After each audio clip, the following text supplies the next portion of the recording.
kebijakan publik itu ada 3 pilar. Pilar penerapan, pilar penafsiran, dan pilar kelembagaan. Nah, dalam instruksi Mendagri ya yang mengatur tentang PPKM, sebetulnya sudah ada nilai positif sih diklasterkan ya. Ada klaster pekerja, klaster sekolah gitu ya. Kalau perlu, tapi ada yang ketinggalan, klaster rumah sakit. Nah, baru saja pagi ini saya antar istri ke rumah sakit, bejubelnya sama kayak di pasar ya. Didenda juga dong. Harusnya gitu ya.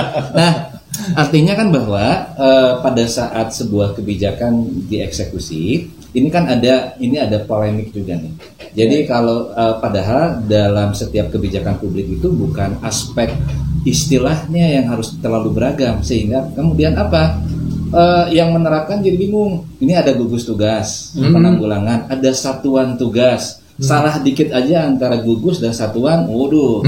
Padahal yang lebih perlu adalah nalar kritisnya dalam memahami ini. Nah, artinya nalar kritis ini bisa dibentuk dengan pengambilan keputusan kebijakan plus eksekusinya berbentuk panduan Juknis dan Juklak itu berbasis riset, Kang Ijo. Jadi artinya nggak bisa kita bisa bilang bahwa ini klaster mall kan ada dasarnya, ini klaster pedagang musiman gitu ya, atau klaster-klaster yang lainnya, klaster sekolah. Nah, tapi kemudian pertanyaan besarnya adalah bagaimana itu berjalan di lapangan dan basis apa secara riset yang bisa, misalnya ada lonjakan loh di klaster keramaian mall. Nah, kalau begitu lonjakan itu ukuran mentoknya seberapa? Sederhananya seperti itu.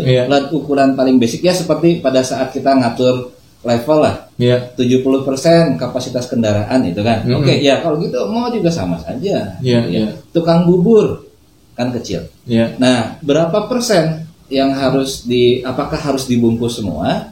Nah, artinya ini konsistensi pelaksanaan kebijakan sebetulnya kuncinya adalah pada persepsi daripada orang yang menafsirkan. Ini yang missing. Jadi ada gap atau ada kesenjangan antara formulatornya, perancangnya, pencipta blueprintnya dengan eksekutor di lapangan. Pada saat kita ingin bicara, ini kan PPKM kan berlaku nasional ya. Meskipun ada penekanan di mikro makro yaitu lain hal. Hanya problemnya adalah turunan daripada itu jangan dibiarkan ditafsirkan bebas di tataran eksekusi. Nah, kalau begitu kan jadinya tebang pilih.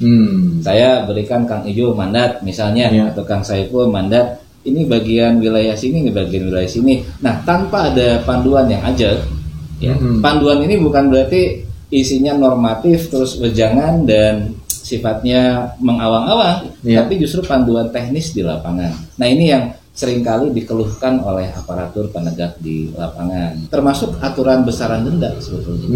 Ya kalau memang mau didenda itu saya bilang klaster vaksin harus didenda juga. Karena kan antrinya dempet semua gitu ya.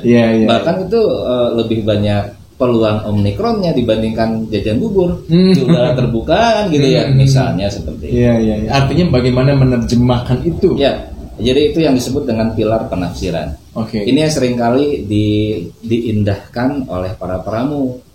Saya bahkan khawatir nih peramunya jangan-jangan tidak bisa meramu atau mungkin memang bukan peramu sama sekali. Gitu. Jadi artinya yang dibuat adalah sebuah tulisan indah, tebalnya segini, lempar saja kan gitu ya. Gitu ya. Kalau level Menteri Dalam Negeri kan tidak bisa mengontrol sampai ke situ. Tapi artinya ini harus dipastikan bahwa ditafsirkan dengan tepat, bukan benar loh, dengan tepat oleh eksekutor di lapangan, sehingga aspek tebang pilih bisa diminimalisir lah.